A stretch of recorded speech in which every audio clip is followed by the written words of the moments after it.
Move along, buddy. Economy boarding isn't for another hour. Captain Thomas Mitchell's voice cut through the chaos of Miami International Airport's Terminal D like a blade. He wasn't asking. He was commanding. The man in the black hoodie standing near the priority boarding sign didn't move. "I have a seat assignment." "Captain," came the calm reply. Thomas stepped closer, his 4 gold stripes catching the harsh fluorescent light. 25 years of flying had taught him that authority was everything, and right now his authority was being challenged by someone who clearly didn't belong. The man was African American, maybe mid-40s, wearing a plain black hoodie designer jeans that could have come from any department store, and sneakers that were clean but unremarkable. He carried a simple backpack and held a boarding pass in his weathered hands. To Thomas, he looked like exactly the kind of person who caused problems on flights. "Let me see that pass," Thomas demanded, extending his hand. Around them, Gate A17 buzzed with frustrated energy. Computer systems had crashed an hour earlier, throwing the entire evening schedule into chaos. Passengers clustered around charging stations, their faces glowing blue from phone screens as they frantically rebooked connections. The air smelled of coffee stress and the underlying tension that comes when hundreds of people are trapped in an airport with nowhere to go. But Thomas wasn't thinking about passenger comfort. He was thinking about control. The man handed over his boarding pass without argument. Thomas examined it with the intensity of a detective studying evidence. James Rivera, seat 24E, economy class, paid fare. Everything was legitimate, but Thomas's gut told him something was wrong.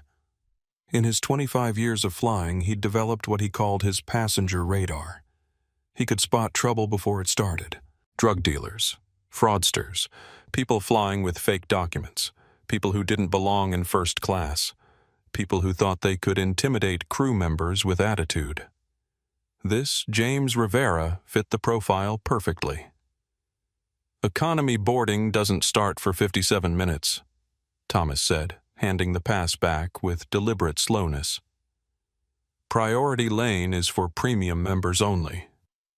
"I understand that," Captain James replied, his voice steady and calm. "I'm just waiting to ask the gate agent a quick question about my connecting flight." Thomas felt his jaw tighten. The man's composure irritated him. In Thomas's experience, people who belonged in economy class showed proper respect when addressed by a captain. They apologized, they moved quickly, they understood the hierarchy. This man was doing none of those things. Behind the gate counter, Sofia Martinez looked up from her computer terminal. At 28, she'd been working for Atlantic Airways for 6 years, long enough to recognize the warning signs when Captain Mitchell decided someone needed to be put in their place. She'd seen him humiliate passengers before, usually for minor infractions that could have been handled with a simple conversation. Captain Mitchell, Sophia called out, trying to defuse the situation before it escalated. "Mr. Rivera is actually... I can handle this." Sophia Thomas cut her off, his voice sharp enough to make her flinch. He turned back to James, stepping closer until he was well inside the man's personal space. "I don't know what kind of game you think you're playing, but this area is restricted. You need to move along." James looked directly into Thomas's eyes. For a moment something flickered there, something cold and calculating that made Thomas pause. But it vanished so quickly that Thomas convinced himself he'd imagined it. "No problem," Captain James said softly. "I'll wait wherever you think is appropriate." He stepped aside, moving toward the general boarding area with the unhurried grace of someone who had nothing to prove and nothing to hide. Thomas watched him go, feeling simultaneously victorious and unsettled. The man had backed down, which was good. But he'd done it with a dignity that felt more like strategy than submission. Thomas had no idea that James Rivera owned the airline he worked for. Sofia Martinez watched the interaction with growing unease. She'd recognized James the moment he'd approached her counter 3 days earlier, though she hadn't said anything to anyone. As a gate agent, She'd been briefed on high-value passengers, corporate executives, and airline industry leaders. James Rivera's photo was in her training materials, along with a note that he was to be treated with special courtesy at all times. But she also knew that Captain Mitchell didn't read those briefings. Thomas was old school, a pilot from an era when captains were treated like gods and passengers were expected to follow orders without question. He'd never adapted to the new culture of customer service, and management had been looking for an excuse to ground him for months. Sophia glanced at her computer screen where James Rivera's passenger record displayed a small notation that made her stomach turn cold. Board chairman, Skyline Aviation Holdings. She looked across the gate area where Thomas was now talking to his first officer, Carlos Medina, probably complaining about the disruption he'd just handled. She wanted to say something to warn Thomas that he'd just made the biggest mistake of his career. But she'd tried to intervene once before when Thomas was harassing a passenger, and he'd written her up for insubordination. She couldn't afford another black mark on her record. Carlos Medina had been Thomas's first officer for 8 months, long enough to recognize the pattern. Thomas would find someone he perceived as a threat to his authority, usually someone who looked different or didn't fit his narrow definition of how passengers should behave, and then he'd make their life miserable until they submitted or left. Captain Carlos said carefully, "Maybe we should focus on the pre-flight briefing. We've got weather moving in from the west, and ATC is already talking about delays." Thomas waved him off dismissively. "The weather's fine, Carlos. What we need to focus on is maintaining order. You let one person challenge your authority, and pretty soon the whole cabin thinks they can do whatever they want." Carlos glanced over at James Rivera, who was now sitting quietly in the general boarding area, reading something on his tablet. The man didn't look dangerous or disruptive. He looked like any other business traveler trying to get home after a long week. "He seemed pretty cooperative to me," Carlos ventured.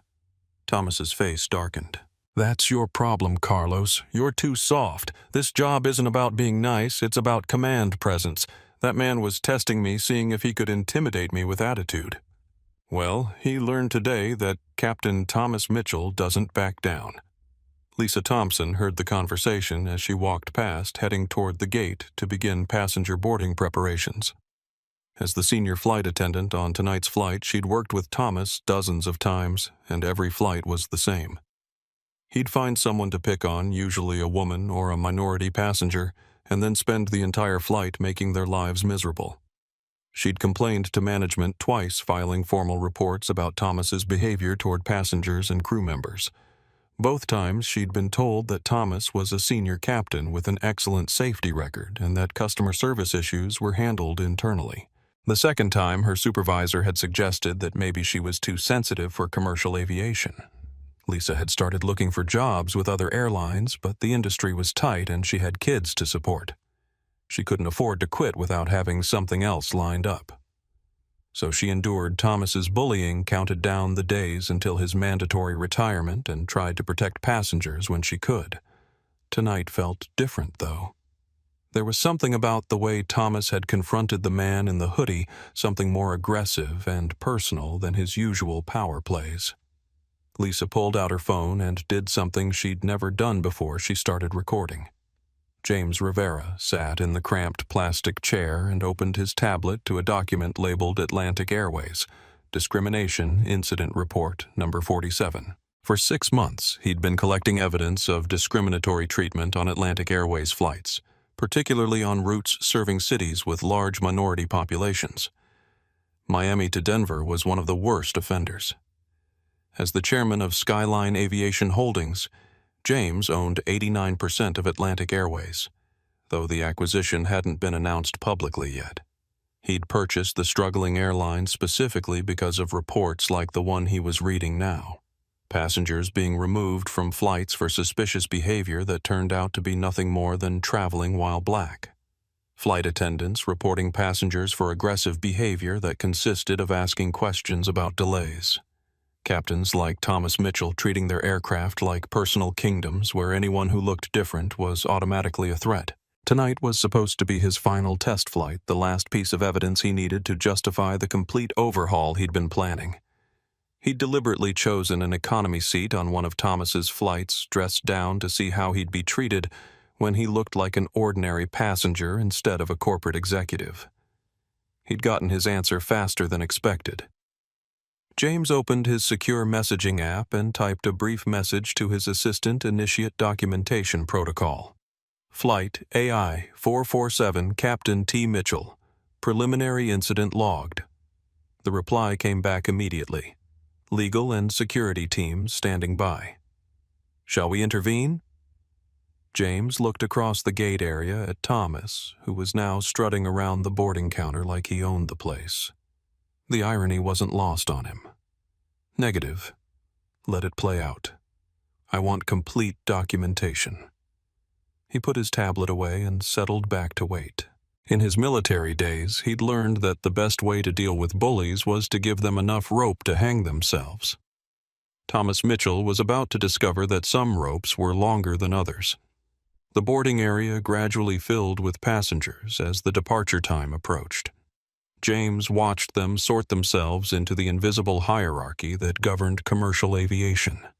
First-class passengers clustering near the priority boarding sign, business travelers checking their watches and tapping impatiently on phones, families with children staking out territory near the gate counter, economy passengers resigned to waiting until their zone was called.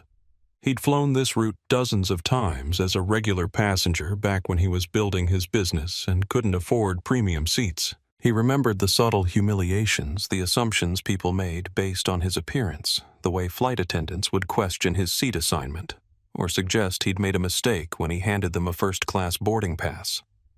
Those experiences had driven him to build his own airline, a company where passenger dignity wasn't negotiable, and crew training focused on respect rather than control. When Atlantic Airways came up for sale, he'd seen an opportunity to expand that vision to a major carrier.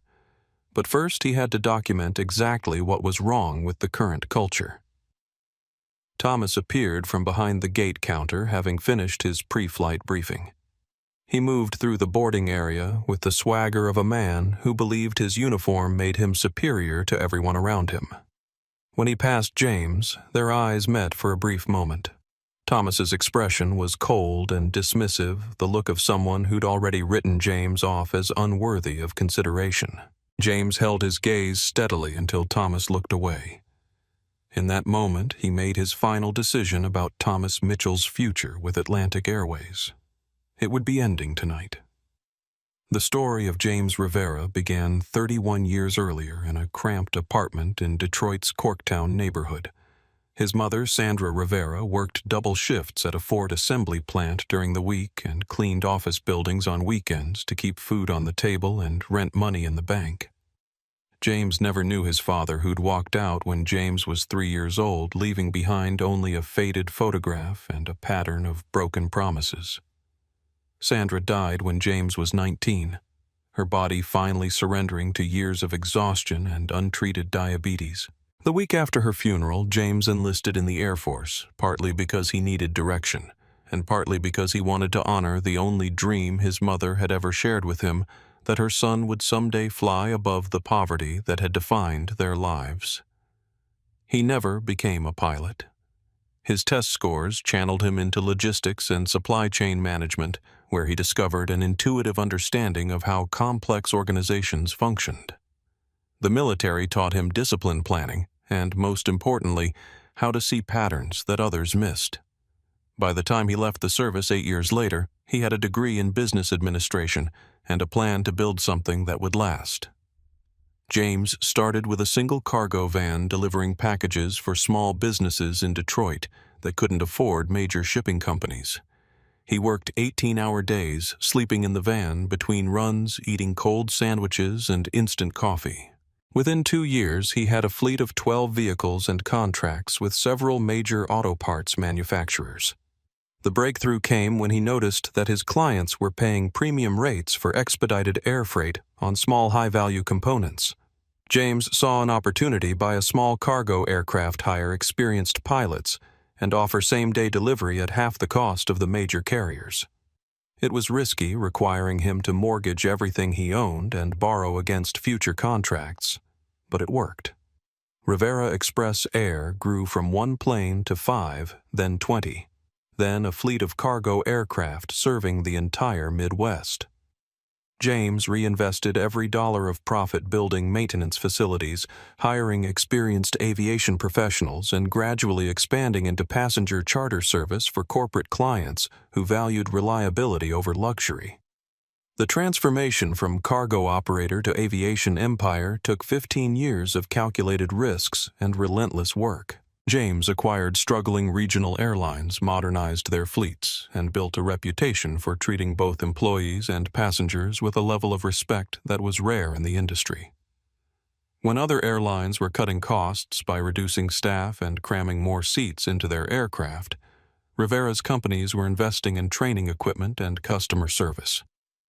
By age 40, James Rivera was worth more than $800 million. But money had never been the goal. The goal was power, the kind of power that could prevent other people from experiencing the humiliations he'd endured growing up poor and black in America. Thomas Mitchell's story was different but equally defining. He'd grown up in affluent Westchester County, the son of a commercial pilot and a mother who'd given up her own career to manage the family's social standing. Thomas had learned early that status was everything, that appearances mattered more than substance, and that authority was something you claimed rather than earned. His path to the cockpit had been straightforward college flight training, a regional airline job, and then the steady climb through the ranks to major carrier captain. He'd married twice in his 30s, both times to flight attendants who'd been impressed by his uniform and confident demeanor. Both marriages had ended in bitter divorces when his wives discovered that Thomas's charm was a performance he only maintained in public. The third marriage, to a Miami real estate agent named Patricia, had lasted longer, but ended the same way. Patricia had filed for divorce 6 months earlier, citing irreconcilable differences that the court documents translated into Thomas's drinking, his explosive temper, and his inability to treat anyone outside his professional circle with basic respect. At 52, Thomas was facing mandatory retirement in 8 years, with a pension that would barely cover his alimony obligations. He lived in a studio apartment near the airport, drove a 15-year-old BMW that he couldn't afford to replace, and spent most evenings in airline employee bars, reliving his glory days with younger pilots who were too polite to tell him his stories were boring. But when he put on the uniform, Thomas felt like the man he'd always believed he was meant to be. The 4 stripes on his shoulders were proof that he'd achieved something meaningful, that his opinion mattered, that people had to listen when he spoke. He protected that authority jealously, viewing any challenge as a personal attack that required immediate and decisive response. Tonight, James Rivera had challenged that authority simply by existing in a space Thomas considered his own. Carlos Medina watched Thomas pace around the gate area like a territorial animal marking its boundaries. As first officer, Carlos was caught between loyalty to his captain and growing discomfort with Thomas's behavior toward passengers. This was Carlos's first year as a first officer with Atlantic Airways, a promotion he'd earned after 5 years of flying regional routes for commuter airlines. Carlos had grown up in Los Angeles, the son of immigrants who'd worked in restaurant kitchens and hotel housekeeping to put him through college and flight school. He understood what it felt like to be judged by appearance rather than ability, to have people assume he didn't belong in professional settings, to work twice as hard for half the recognition. When Thomas talked about passengers like they were cargo to be managed rather than people to be served, it reminded Carlos of every supervisor who'd ever treated his parents like they were invisible. But Carlos also knew that speaking up could end his career. First officers who challenged captains found themselves passed over for promotions assigned to undesirable routes or mysteriously failed during check rides. Carlos Thomas called striding over with the boarding manifest in his hand. "Take a look at this passenger list. See anything that concerns you?" Carlos scanned the document, noting the usual mix of business travelers, families, and vacation passengers. Not particularly, Captain. Looks like a pretty standard load. Thomas pointed to James Rivera's name. Economy passenger paid full fare, last-minute booking, flying alone to Denver with no return ticket. He leaned closer, lowering his voice. That's a profile, Carlos. Drug courier, probably. Or someone flying on stolen credit cards. Captain, that seems like a pretty big assumption based on experience. Thomas cut him off. I've been flying for 25 years, son. I know how to spot trouble before it starts. That man we dealt with earlier, he's going to be a problem. Mark my words. Sofia Martinez had been trying to focus on her computer screen for the past 20 minutes, but she couldn't stop thinking about the confrontation she'd witnessed. As a gate agent, she'd dealt with thousands of passengers and dozens of pilots, and she'd learned to read the subtle signs that indicated when a situation was about to spiral out of control. Thomas Mitchell was a ticking bomb, and James Rivera was the match. Sophia had pulled up James's passenger record on her screen, studying the details that Thomas hadn't bothered to check. James Rivera, frequent flyer with Atlantic Airways and 6 other major carriers, corporate account billing, priority status across multiple airline partnerships, and most importantly, a notation in the VIP section that made her hands shake: Skyline Aviation Holdings, Board Chairman. Notify corporate office of any service issues immediately. She'd seen that notation only twice before, both times for airline executives who could end careers with a single phone call. The protocol was clear: VIP passengers received special handling, immediate problem resolution, and whatever accommodations were necessary to ensure their satisfaction. Thomas had done the exact opposite. Sophia glanced around the gate area, looking for her supervisor, but he'd gone to deal with another delayed flight 2 gates down. She could try calling the corporate customer service line, but that would mean explaining that a senior captain had just humiliated the airline's owner without realizing who he was. The conversation would be recorded, and if she was wrong about the severity of the situation, she'd be the one facing disciplinary action. But if she was right and James Rivera really was who his passenger record claimed he was, then Thomas Mitchell had just ended his own career. Sophia made a decision that would change everything. She picked up her phone and dialed the corporate emergency line, the number reserved for situations that required immediate executive intervention. Atlantic Airways Corporate Emergency Services. A crisp voice answered. This is Amanda speaking. What's the nature of your emergency? This is Sofia Martinez, gate agent at Miami International Gate A17. I need to report a potential incident involving a VIP passenger. What kind of incident? Ms. Martinez Sofia took a deep breath. Captain Thomas Mitchell just confronted Mr. James Rivera in a manner that violated our customer service standards. Mr. Rivera is listed as a board chairman for Skyline Aviation Holdings. The line went silent for several seconds. When Amanda spoke again, her voice was carefully controlled. Ms. Martinez, I'm going to transfer you to our Executive Services Department. Please hold the line and repeat everything you just told me. The hold music lasted only 10 seconds before a new voice came on the line, deeper and more serious than the first. Ms. Martinez, this is Michael Torres, Legal Director for Atlantic Airways. I need you to tell me exactly what you witnessed, and I need you to be very precise about the timing and the specifics of any interaction between Captain Mitchell and Mr. Rivera. As Sophia began recounting the confrontation, she had no idea that her phone call was being recorded, transcribed, and immediately forwarded to the offices of the CEO, the head of Human Resources, and the Corporate Security Department. She also had no idea that James Rivera was listening to every word through a secure connection on his tablet. Lisa Thompson finished her pre-flight cabin preparation and moved to the gate counter to begin boarding procedures. As the senior flight attendant, she was responsible for ensuring that passengers were seated efficiently and that any potential problems were identified before they became disruptions. She'd been flying for 12 years, long enough to develop strong instincts about passenger behavior and crew dynamics. Tonight, her instincts were screaming that something was wrong. Thomas Mitchell was more aggressive than usual, his interactions with ground staff sharp and dismissive.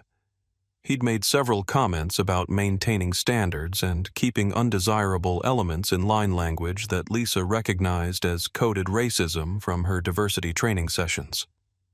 The passenger he'd confronted, James Rivera, was sitting quietly in the boarding area, reading on his tablet and occasionally making notes on his phone. He looked like any other business traveler, certainly not like someone who deserved to be publicly humiliated by an airline captain. Lisa had seen this pattern before. Thomas would target passengers who didn't fit his narrow definition of how airline customers should look and behave, then escalate minor interactions into major confrontations. Usually the passengers backed down because they needed to get home and couldn't afford to miss their flights. But occasionally Thomas would pick on someone who fought back, and those encounters had resulted in formal complaints, social media incidents, and corporate damage control.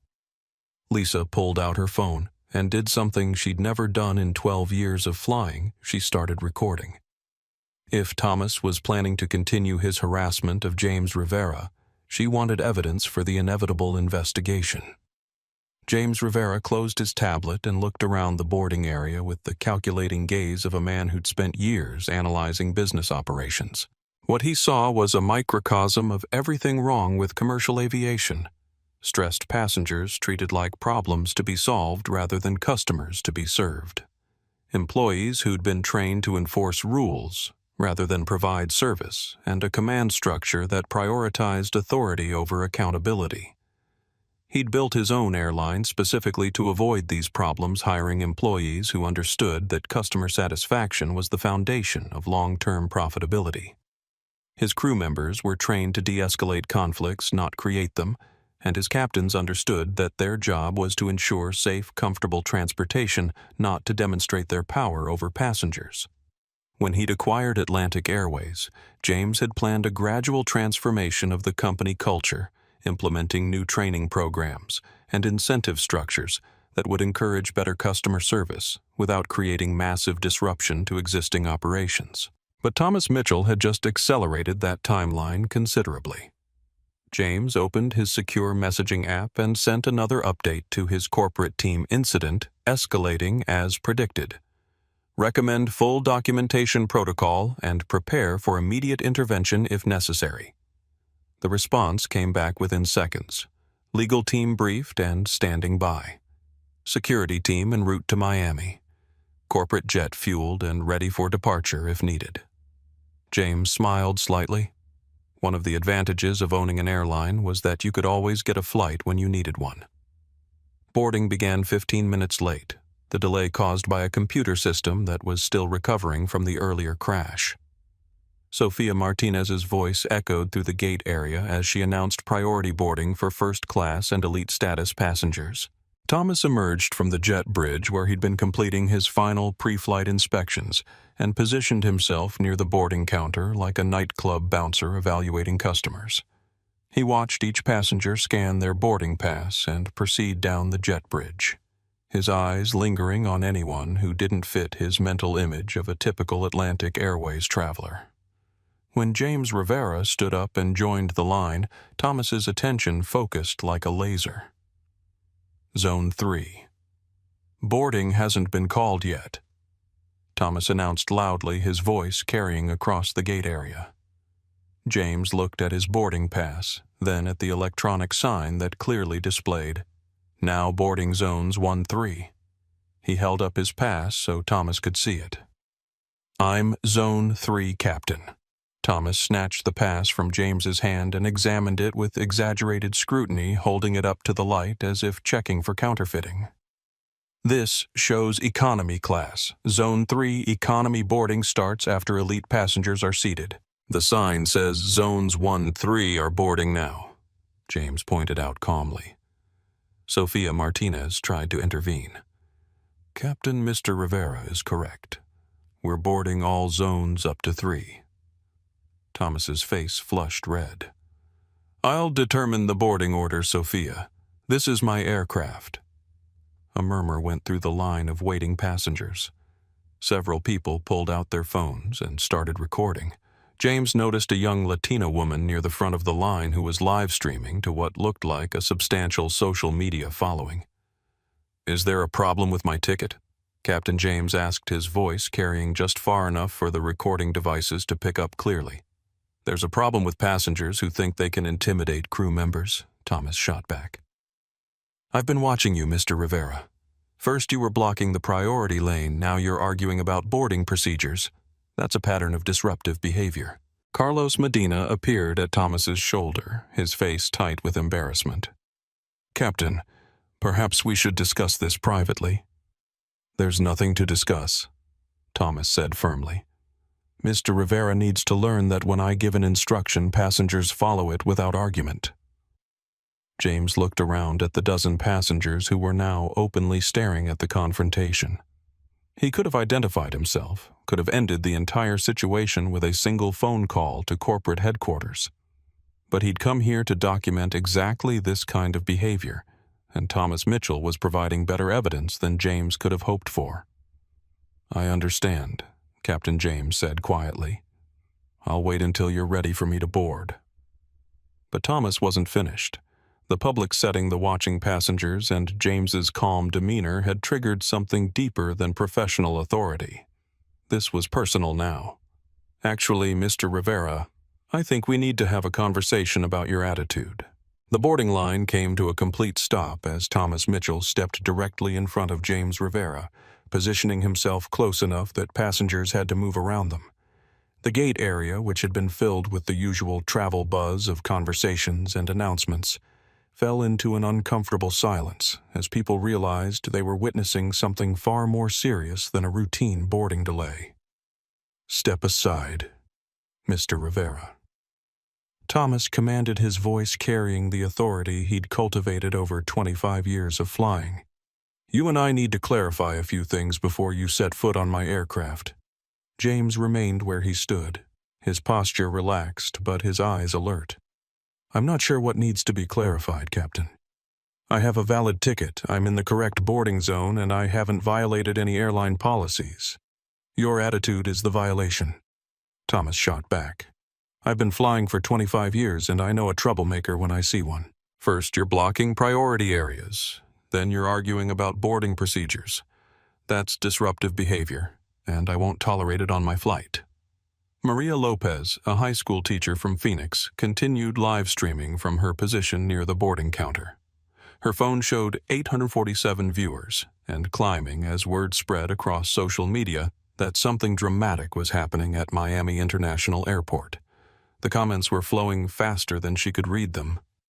"This is so wrong. Someone call the news. That pilot is about to get sued." Robert Wilson, an attorney traveling to Denver for a corporate merger, stepped out of line and positioned himself where he could clearly see and hear everything. In his 15 years of practice, he'd handled dozens of discrimination cases, and he recognized the warning signs of a situation that was about to become a federal lawsuit.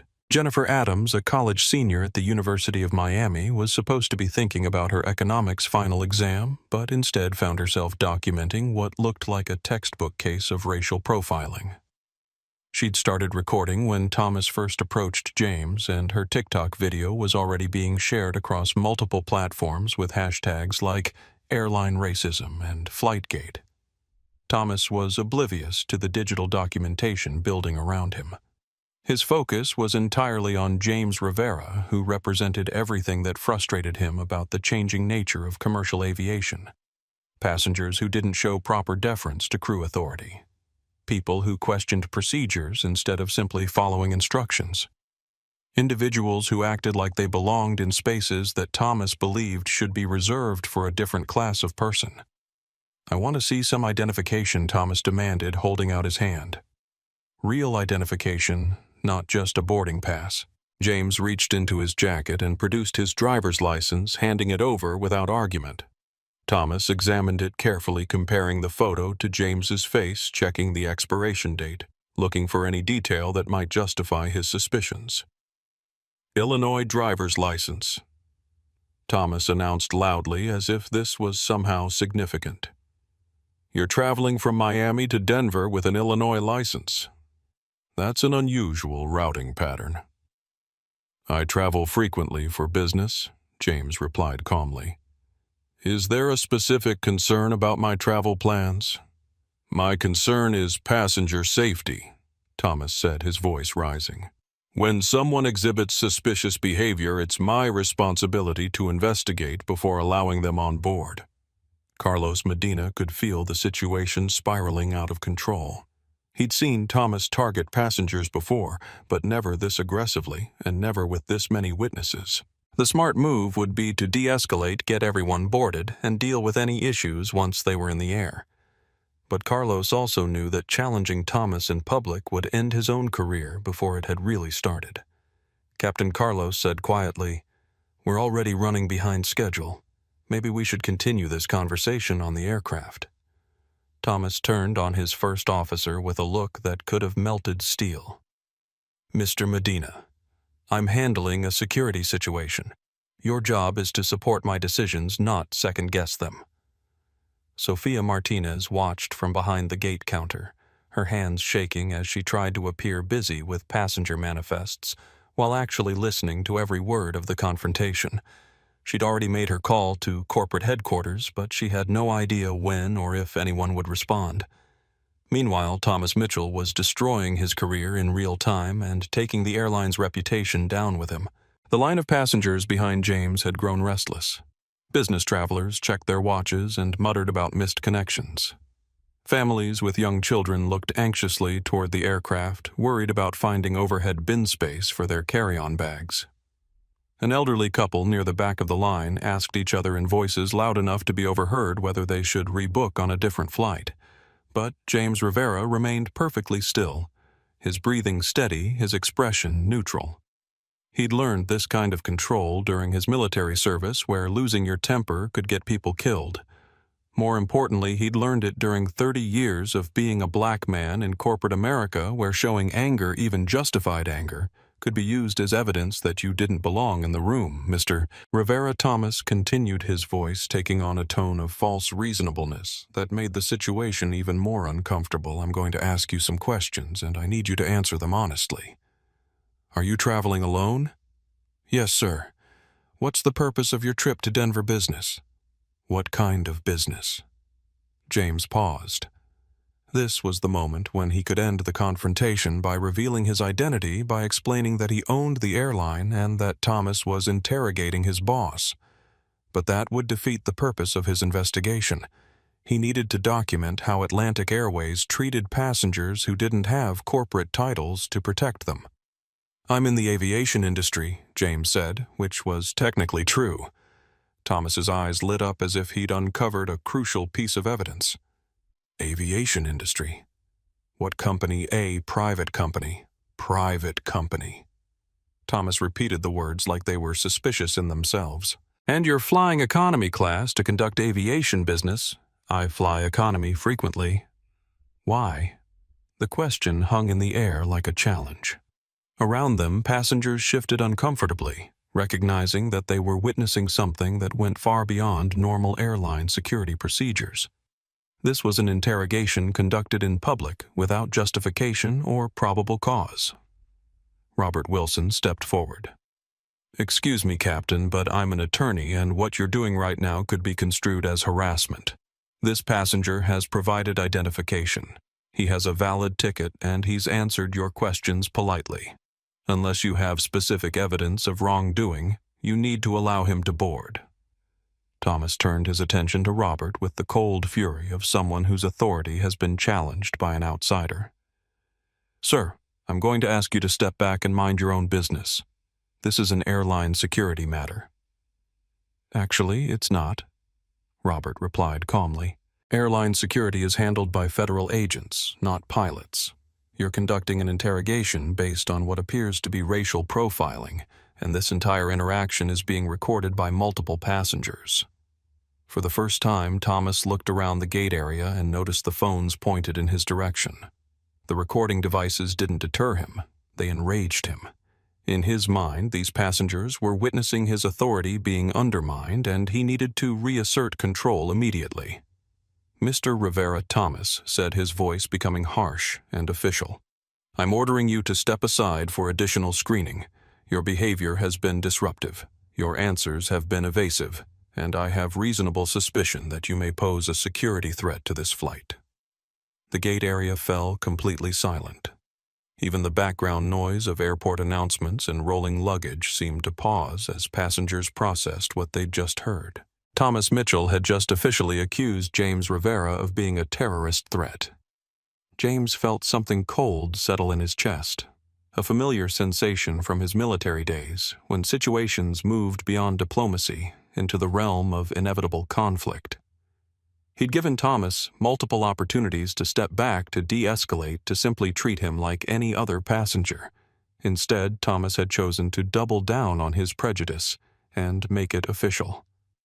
Captain James said, his voice still calm but carrying a new edge, "I want to be very clear about what's happening here. Are you refusing to allow me to board this flight? I'm conducting a security investigation," Thomas replied. "Until that investigation is complete, you will not be boarding this aircraft." Maria Lopez's live stream now had over 3,000 viewers. The comments were exploding with outrage, legal analysis, and calls for people to share the video across every social media platform. Someone had identified the flight number and was posting Atlantic Airways' customer service phone number, encouraging viewers to call and complain. Jennifer Adams had switched from TikTok to Instagram Live, where her video was being watched by students from universities across the country. The hashtag Atlantic Airways Racism was trending on Twitter, with new posts appearing every few seconds. But the most important recording was happening on a device that none of the passengers could see. James Rivera's tablet, which he'd left running in his backpack, was connected to a secure server that was transmitting everything to Skyline Aviation's corporate headquarters, where teams of lawyers, executives, and public relations specialists were watching the disaster unfold in real time. Lisa Thompson emerged from the jet bridge, having completed her cabin preparation duties. She immediately sensed the tension in the gate area and saw the crowd of passengers clustered around Thomas and James. As she approached, she could hear Thomas demanding to search James's carry-on bag. Captain Lisa said quietly, "Is there a problem? Passengers are starting to ask questions about the delay." Thomas turned to her with the expression of a general briefing a subordinate on a military operation. "Ms. Thompson, I need you to call airport security. We have a passenger who's refusing to cooperate with screening procedures." Lisa looked at James Rivera, who was standing calmly with his hands visible and his backpack on the ground beside him. He wasn't arguing, wasn't raising his voice, wasn't exhibiting any of the behaviors she'd been trained to identify as threatening or disruptive. "What kind of screening issue?" she asked. "This individual has been evasive about his travel plans, hostile toward crew instructions, and he's traveling on a suspicious ticket pattern," Thomas explained. "I want him removed from the gate area before he can board." Lisa had worked with Thomas long enough to recognize the signs of one of his episodes. He'd found a target, usually someone he perceived as not belonging in his social circle, and he'd escalated a minor interaction into a major confrontation. She'd seen him do it to passengers, flight attendants, gate agents, and ground crew members. The pattern was always the same. Thomas would find a reason to assert his authority, then interpret any resistance as justification for further escalation. Captain Lisa said carefully, "Maybe I should call the duty manager instead of security. Let them evaluate the situation." Thomas's face darkened. "Ms. Thompson, I gave you a direct instruction. Are you refusing to follow it?" The threat was clear. Lisa could call security as ordered and become complicit in what was obviously harassment, or she could refuse and face disciplinary action for insubordination. Either choice would have consequences for her career. But as she looked around the gate area at the passengers recording everything with their phones, at the growing crowd of people who were obviously sympathetic to James Rivera, Lisa realized that the biggest risk to her career might be following Thomas's orders. "I'll call the duty manager," she said firmly. "They can determine if security is needed." Thomas stepped toward her, his voice dropping to a threatening whisper. "Lisa, you're making a career-ending mistake right now." "Maybe," Lisa replied, her voice steady despite her racing heart. but I'm not going to help you destroy an innocent passenger." She pulled out her radio and called the duty manager, clearly stating that they had a crew-passenger conflict at Gate A17 that required immediate supervision. The call was logged and recorded, creating another piece of evidence in what was rapidly becoming a corporate catastrophe. James Rivera had been waiting for this moment, the point when Thomas would cross the line from harassment into something that would require legal action. He'd given Thomas every opportunity to step back, to treat him with basic human dignity, to simply do his job as a professional airline captain. Instead, Thomas had chosen to make this personal. James reached into his jacket pocket and withdrew his business phone, a device that looked unremarkable but was connected to some of the most powerful people in the aviation industry. He scrolled through his contacts until he found the number he needed. Patricia Hayes, CEO of Atlantic Airways. The call was answered on the first ring. "Patricia, this is James Rivera. I'm at Gate A17 in Miami, and I need you to listen very carefully to what I'm about to tell you." Thomas was close enough to hear James speaking but couldn't make out the words. What he could see was that James was no longer behaving like a passenger being questioned by authority. His posture had changed, becoming more commanding, more confident. His voice carried the unmistakable tone of someone who is accustomed to giving orders rather than taking them. For the first time since the confrontation began, Thomas felt a flutter of uncertainty. "Who are you calling?" Thomas demanded.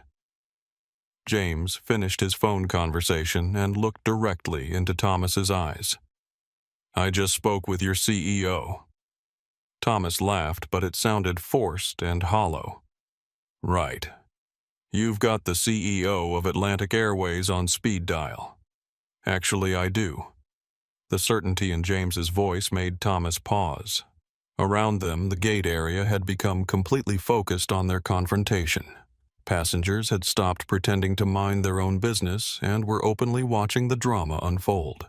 Several people had their phones out, and Thomas could see that at least 3 different live streams were broadcasting the interaction. "Let me see that phone," Thomas demanded. "No." The single word hit Thomas like a slap. In 25 years of flying, passengers didn't say no to him. They apologized, they explained, they pleaded, but they didn't refuse direct orders from the captain. I said, "Let me see that phone." And I said no. James's voice remained calm, but there was steel underneath it now.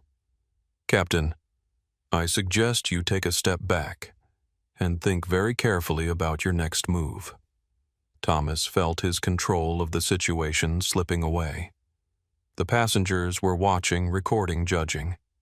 His first officer was questioning his decisions. His senior flight attendant had refused to follow his orders. And now this passenger, this man who'd started as a minor annoyance, was refusing to submit to his authority. Thomas made the decision that would end his career. "Airport security to Gate A17, he called on his radio. "I have a disruptive passenger who's threatening crew members and needs to be removed immediately." The die was cast. The airport security officers arrived at Gate A17 within 4 minutes of Thomas Mitchell's call. Mike Rodriguez, a 10-year veteran of Miami-Dade Airport security, and Dave Johnson, a former police officer who'd transferred to airport duty after a knee injury ended his patrol career. They'd responded to hundreds of passenger disputes, and both men had learned to approach these situations with caution, since airline crew members sometimes exaggerated minor conflicts into major security threats. "What's the problem here?" Mike asked, his voice professional but neutral. He looked around the gate area, noting the crowd of passengers with phones out, the obvious tension between the captain and the passenger, and the fact that nobody appeared to be in physical danger. Thomas stepped forward, his uniform giving him an air of authority that both officers instinctively respected. "Officers, I need this individual removed from the gate area. He's been disruptive, hostile toward crew members, and he's refused to comply with security screening procedures."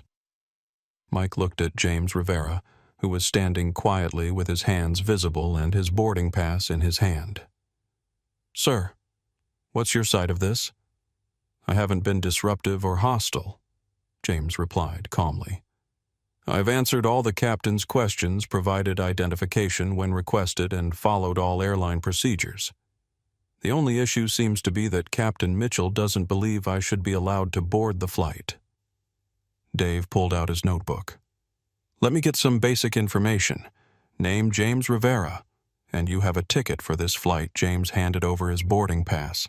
Dave examined it, noting that everything appeared to be in order: proper passenger name, correct flight number, valid seat assignment. Captain Dave said, turning back to Thomas, What specific airline policy did Mr. Rivera violate? Thomas felt a moment of panic. In his anger, he'd called security without actually thinking through the justification for his actions. James hadn't violated any written policies. He hadn't been loud, threatening, or uncooperative. His only offense had been not showing the level of deference that Thomas expected from economy passengers. He was blocking priority boarding areas, Thomas said, grasping for legitimate grounds.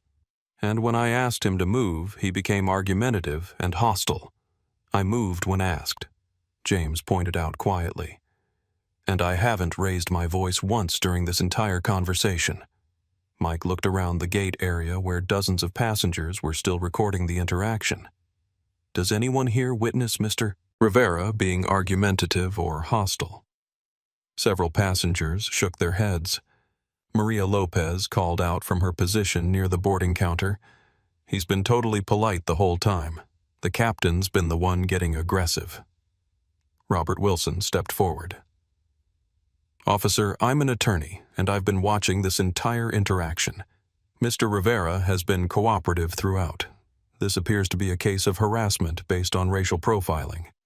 Thomas felt the situation spiraling completely out of control. These passengers don't understand airline security procedures. I'm the captain, and I have the authority to refuse boarding to anyone I consider a security risk.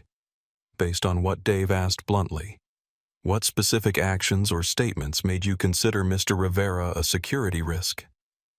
Thomas opened his mouth to respond, but he realized he had no answer. Everything he'd done had been based on assumptions, prejudices, and a gut feeling that James didn't belong on his aircraft. None of that would sound legitimate to security officers who dealt with real threats on a daily basis. While Thomas struggled to find justification for his actions, James Rivera was receiving a text message on his business phone that would change everything. ETA 3 minutes. Executive team deploying. James looked toward the main terminal corridor where he could see a group of people in business attire walking rapidly toward the gate area. They moved with the purposeful efficiency of corporate executives responding to a crisis, and passengers instinctively stepped aside to let them pass. The delegation was led by Patricia Hayes, CEO of Atlantic Airways, a woman whose rise through the airline industry had been marked by her ability to solve problems quickly and decisively. Behind her walked Michael Torres, the company's legal director, Angela Foster, head of corporate security, and 2 other executives whose job titles were less important than their ability to implement immediate solutions to corporate disasters. Thomas noticed the approaching group but didn't recognize any of them. In 25 years of flying for Atlantic Airways, he'd attended exactly 3 company meetings, and he'd never interacted with anyone above the level of regional operations manager. The idea that these well-dressed executives might be connected to the passenger dispute he was handling never occurred to him. Patricia Hayes reached gate A17 and immediately assessed the situation with the practiced eye of someone who'd spent 15 years managing airline crises. She saw the security officers, the captain, in the middle of what was obviously a heated discussion, the passenger standing calmly with his boarding pass, and the dozens of phones recording everything for social media posterity. More importantly, she recognized James Rivera. Captain Mitchell Patricia, said, her voice cutting through the conversation like a blade. You're relieved of duty. Effective immediately. Thomas turned toward the voice, confusion evident on his face. He'd never seen this woman before, had no idea who she was or why she thought she had authority over his decisions. I'm sorry, who are you? Patricia Hayes, CEO of Atlantic Airways, she replied, producing her corporate identification. And you, Captain Mitchell, have just created the biggest public relations disaster in this company's history." The gate area fell silent. Even the background noise of the airport seemed to fade as passengers processed what they were hearing. The CEO of the airline had just appeared at the gate and fired the captain in front of everyone. Thomas stared at the identification card, his mind struggling to process what was happening. There must be some mistake. I was handling a security situation with a disruptive passenger. The only mistake was yours, Patricia replied coldly. She turned to James Rivera, her expression shifting to one of professional concern and personal embarrassment. "Mr. Rivera, I apologize profusely for this incident. This is not how Atlantic Airways treats our customers, and it's certainly not how we treat you." Thomas felt something cold settle in his stomach. The way Patricia was speaking to James with a level of deference that went beyond normal customer service recovery suggested that this wasn't just any passenger. "I don't understand," Thomas said quietly. Michael Torres stepped forward, his voice carrying the authority of someone who'd spent years dealing with legal crises. "Captain Mitchell, allow me to explain. The passenger you've been harassing, James Rivera, is the chairman of Skyline Aviation Holdings, the company that owns 89% of Atlantic Airways. He's not just a customer. He's your boss." The words hit Thomas like a physical blow.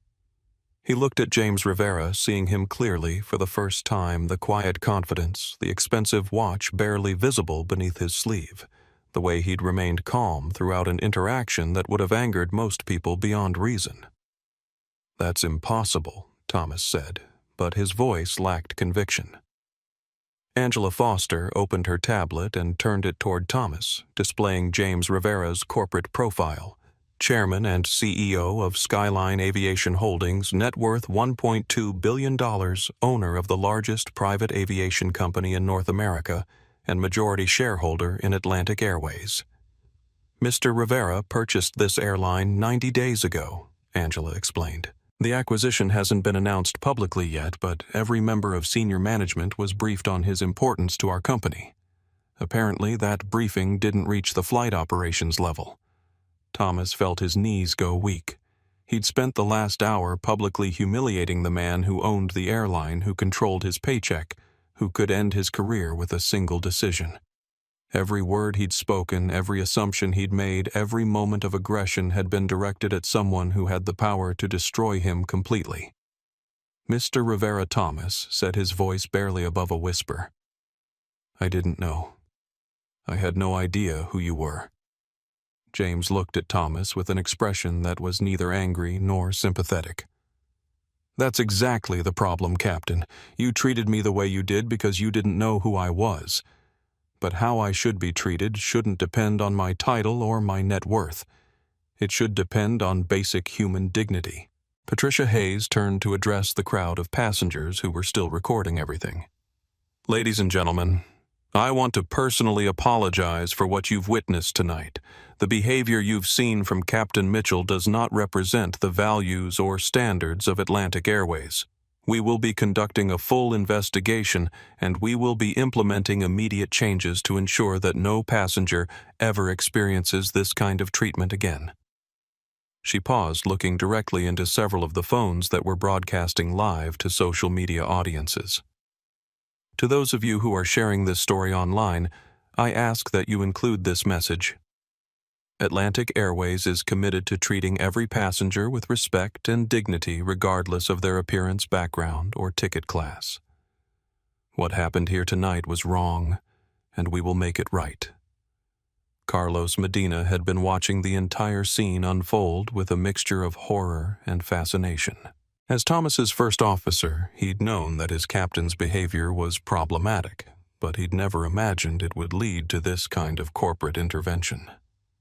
Now, he found himself wondering about his own career prospects since he'd been complicit in the confrontation by not speaking up more forcefully. Patricia turned to Carlos. "Mr. Medina, you're now the captain of this flight. Do you feel prepared to handle that responsibility?" Carlos straightened his shoulders. "Yes, ma'am. I'm ready." "Good. Your first decision as captain is what to do about tonight's passenger list. Mr. Rivera has experienced significant harassment, and he may not feel comfortable continuing with his travel plans. James looked around the gate area at the passengers who'd witnessed his humiliation, at the crew members who'd watched their captain abuse his authority, at the corporate executives who'd rushed to clean up a mess that could have been avoided with basic human decency. "I'll be taking the flight," James said quietly. "Seat 24E as originally planned." Patricia looked surprised. "Mr. Rivera, we can arrange for private transportation or delay your travel until tomorrow if you prefer." "No," James replied firmly. "I came here to see how Atlantic Airways treats its passengers. I've seen that. Now I want to see how we're going to do better." Thomas Mitchell was escorted from the gate area by airport security, not as a law enforcement action, but as a corporate security measure.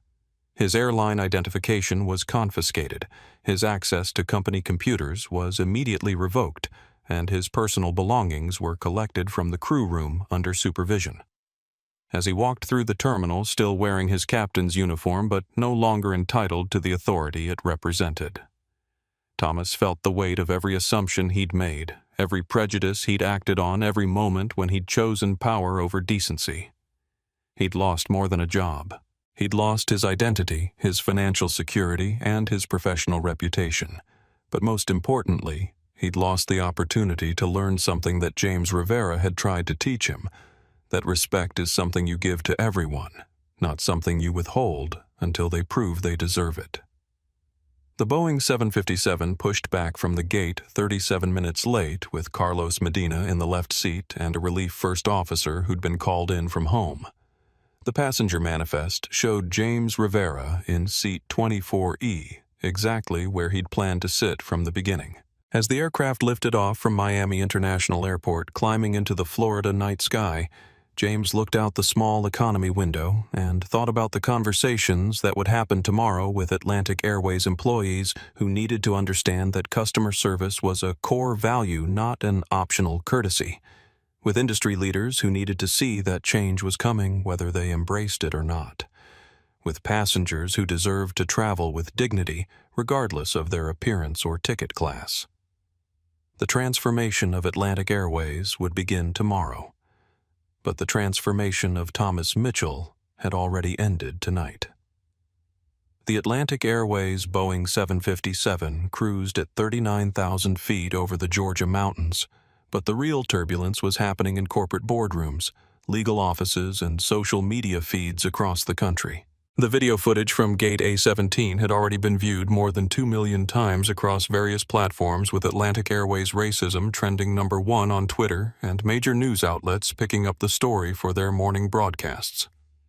In the first-class cabin, Patricia Hayes was conducting damage control via satellite phone with Atlantic Airways' public relations team, while Michael Torres reviewed the legal implications of Thomas Mitchell's actions with the company's outside counsel.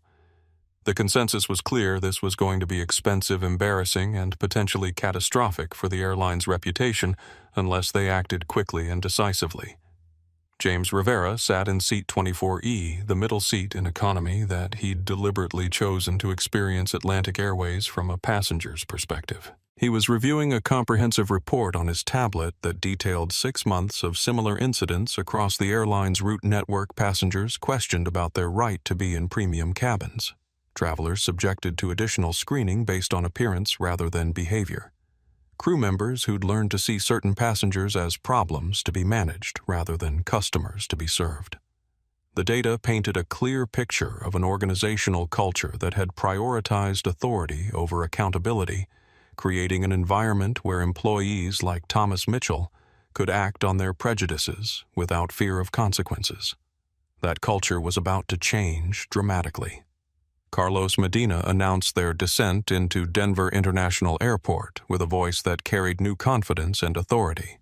His promotion from first officer to captain had happened in the most dramatic circumstances possible, but he was determined to prove himself worthy of the responsibility. As he guided the aircraft through the approach procedures, Carlos thought about the conversation he'd had with James Rivera during the cruise portion of the flight. "Why didn't you identify yourself earlier?" Carlos had asked during a brief break from cockpit duties. James had looked up from his tablet, considering the question carefully. Because the problem wasn't about me personally, he'd replied. It was about how your airline treats people who look like me. If I'd announced my identity at the beginning, Captain Mitchell would have changed his behavior, but he wouldn't have learned anything. More importantly, I wouldn't have documented the real experience that our regular passengers face. But you knew this would end his career, Carlos had pointed out. Captain Mitchell ended his own career, James had corrected.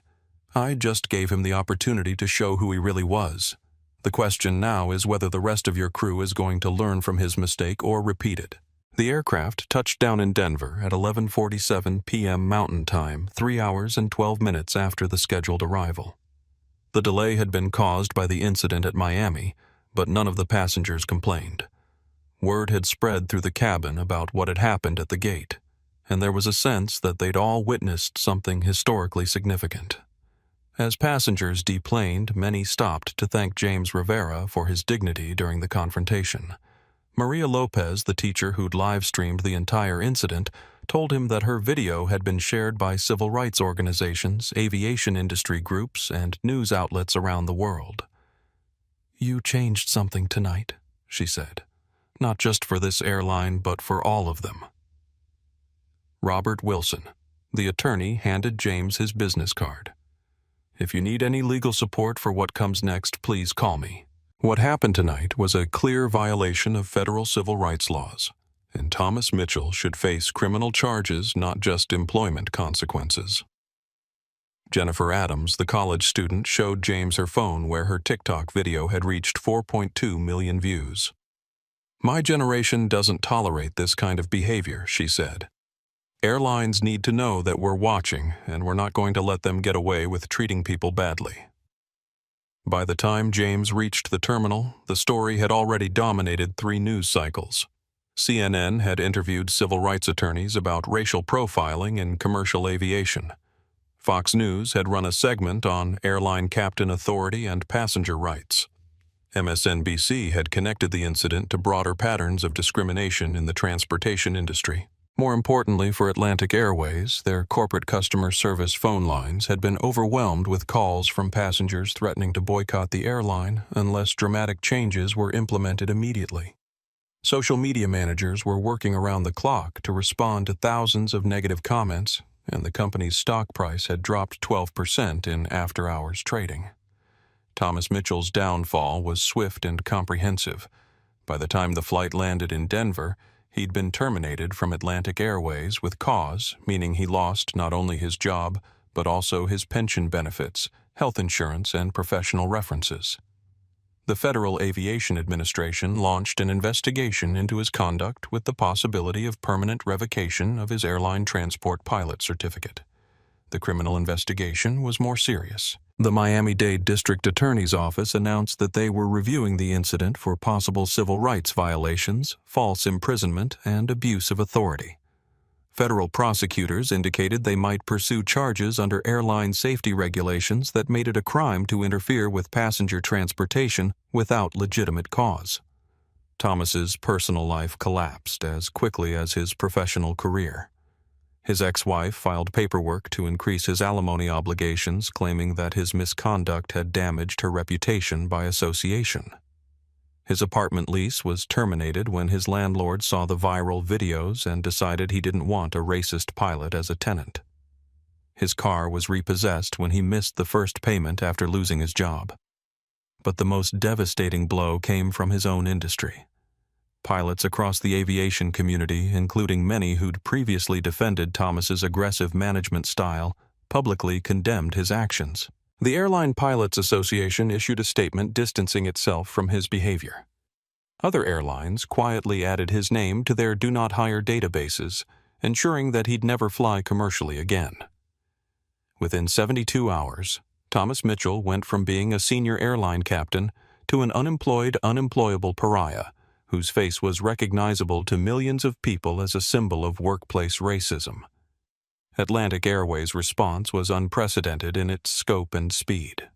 Patricia Hayes announced a comprehensive overhaul of the airline's culture, beginning with mandatory training for all employees on customer service unconscious bias and professional conduct. The training wasn't a brief online module, but a full-day workshop conducted by external experts in civil rights and organizational psychology. More significantly, the airline implemented what they called the Rivera Protocol, a set of policies designed to ensure that no passenger would ever again face the kind of treatment James had experienced. The protocol required crew members to document any passenger interaction that involved questioning someone's right to be on a flight with automatic review by corporate supervisors for any incident involving possible discrimination. The financial commitment was substantial $50 million allocated to enhanced training, customer service improvements, and a compensation fund for passengers who'd experienced discrimination on Atlantic Airways flights. An additional $25 million was set aside for diversity and inclusion. Initiatives including scholarships for aspiring pilots from underrepresented communities and partnerships with historically black colleges and universities. James Rivera used the incident as a catalyst for industry-wide change.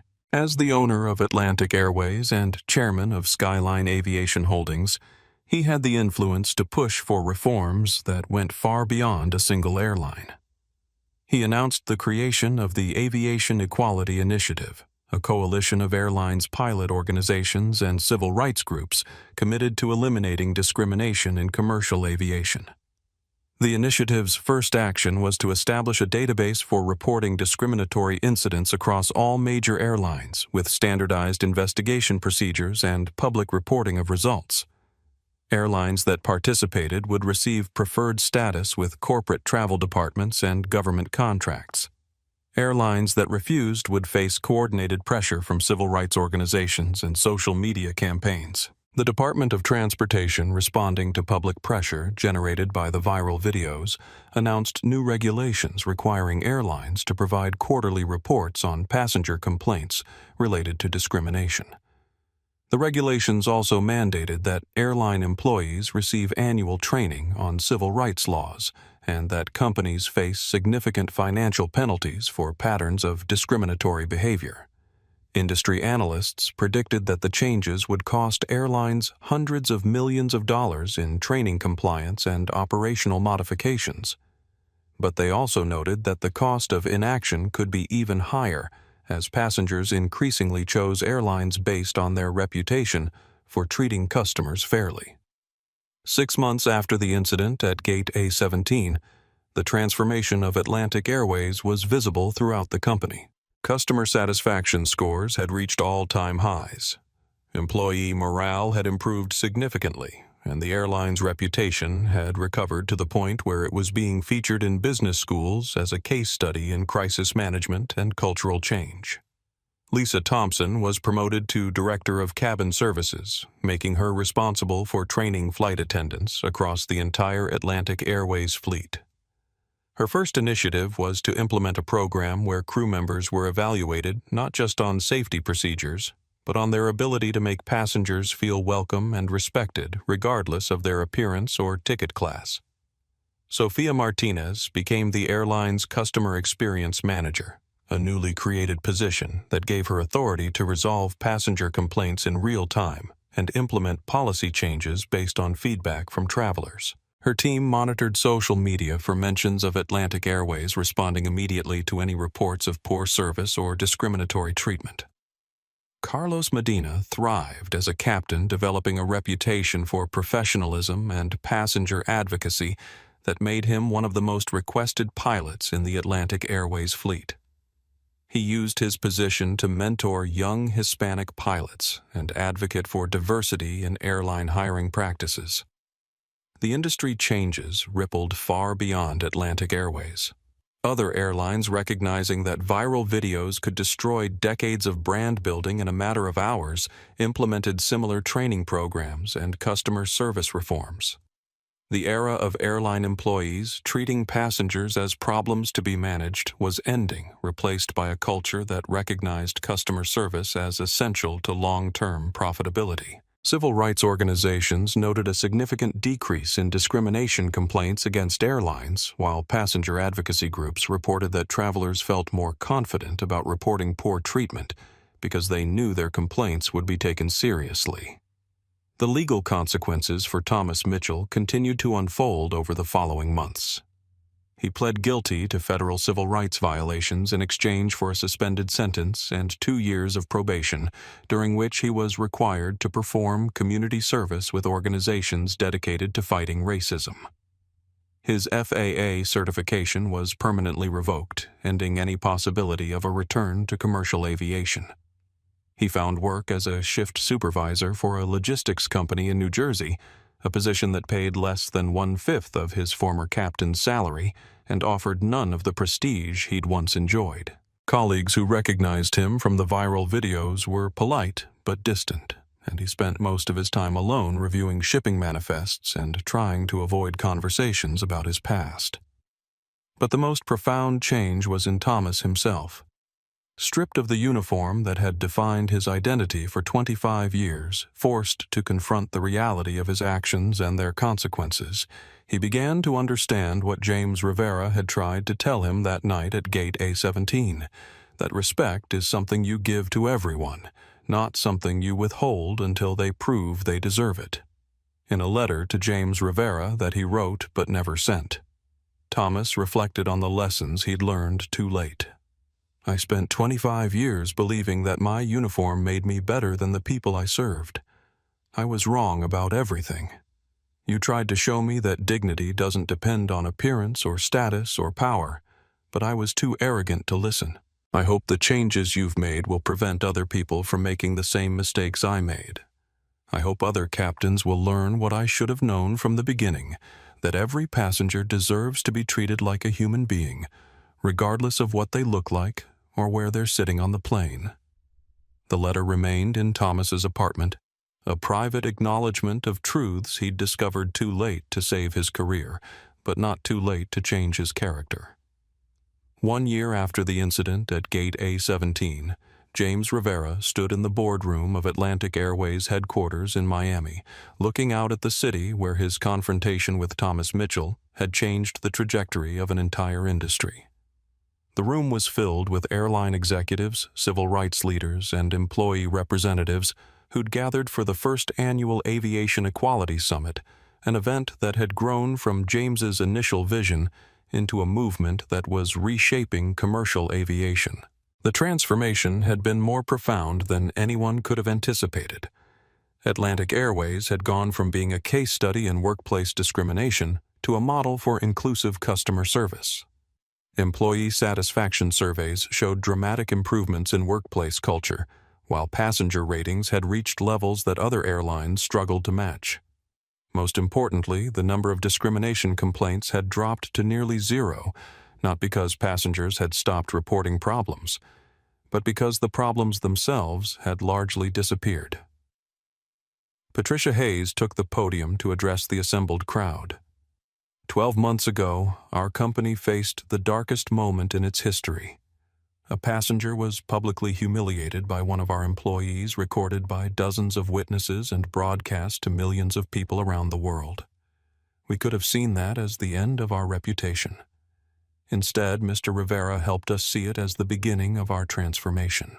She paused, looking toward James, who was sitting in the front row next to Carlos Medina, now a senior captain and representative for the Hispanic Pilots Association. The changes we've implemented haven't been easy, and they haven't been cheap.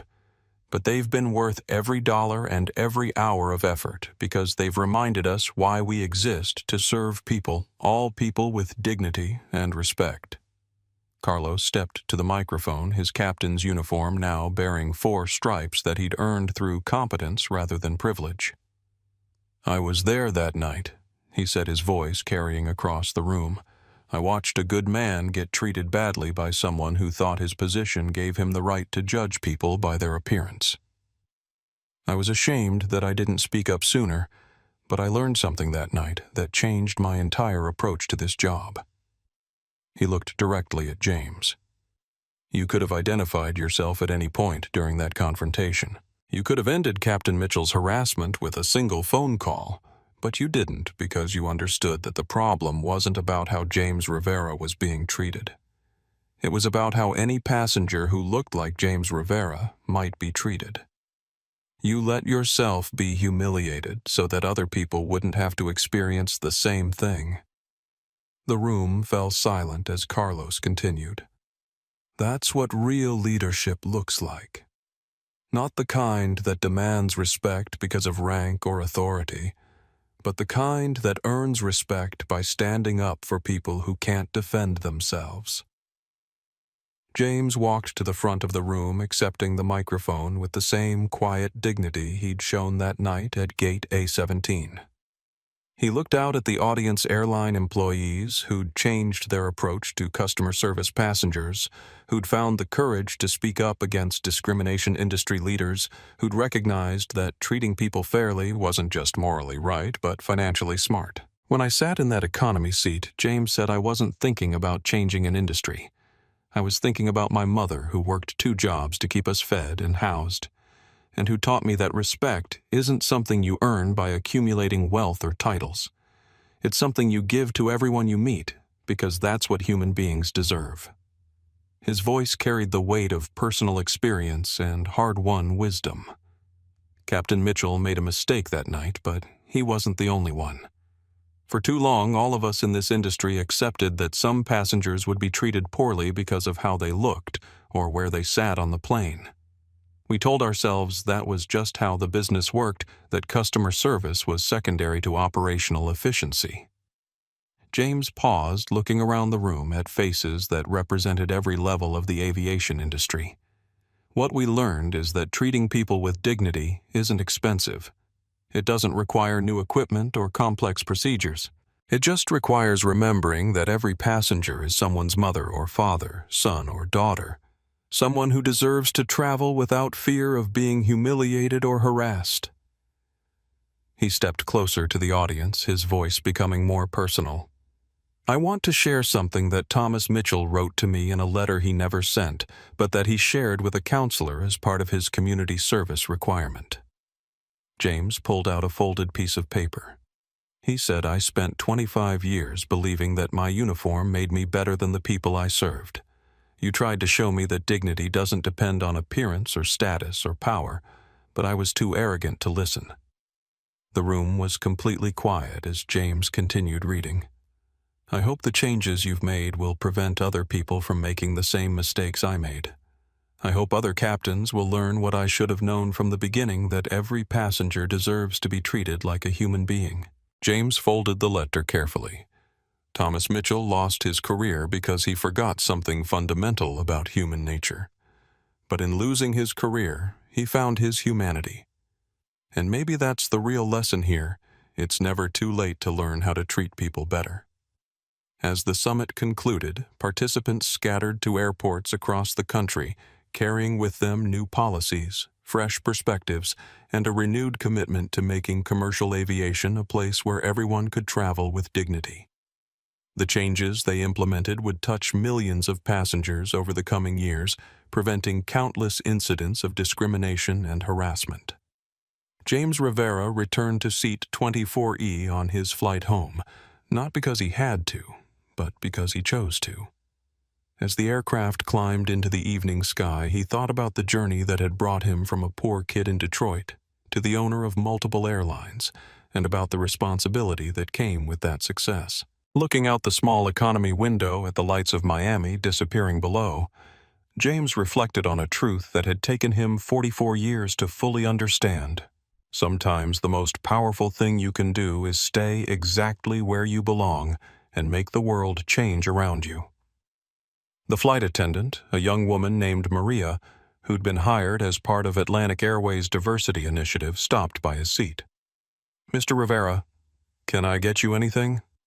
I'm fine, thank you, James replied with a smile. Just enjoying the ride.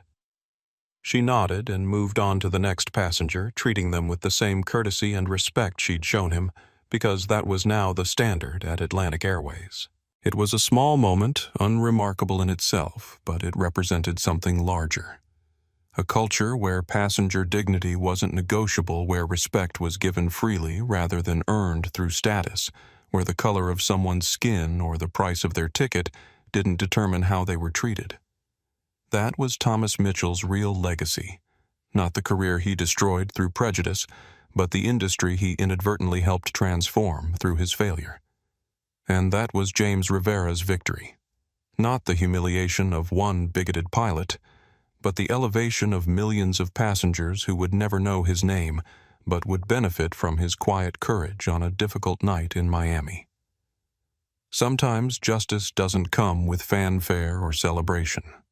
Sometimes it comes in the form of respectful service fare treatment and the simple acknowledgement that every person who steps onto an airplane deserves to arrive at their destination with their dignity intact. The revolution in commercial aviation had begun with a single word, no. James Rivera's refusal to be intimidated, humiliated, or silenced. And it would continue with millions of small acts of respect, kindness, and human decency at 39,000 feet. If this story moved you, I want you to do something important. Hit that like button right now to show your support for dignity and respect in every interaction. Share this video with someone who needs to hear this message about standing up for what's right even when it's difficult.